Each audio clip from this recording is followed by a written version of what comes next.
Háð útkoma er þegar útkoma tilraunar eða athugunar er háð einhverri annar útkomu.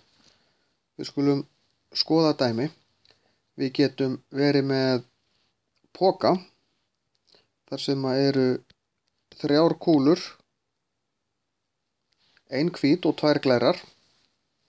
Og ef ég tek eina kúlu úr af handahófi, þá skiptir máli hvaða kúla það er, því að ef ég dreg aftur án þess að skila, þá breytast líkurnar í seinna skipti, því að ef ég tek þessa hvítu, þá eru 100% líkur á að ég fái glæra. Því að ef við byrjum hér, þá eru sem sagt 2/3 að fá glæra og 1/3 að fá hvíta. En ef að ég dreg hvíta, þá eru 0% líkur að fá hvítu, því það er engin hvít eftir. En ef ég dreg glæra, þá er 1 og 1 eftir, þá eru helmings líkur.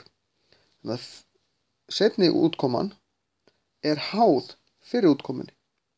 Ef ég hins vegar skila kúlun aftur onni, þá er seinni útkoman algjörlega óháð fyrir útkomunni.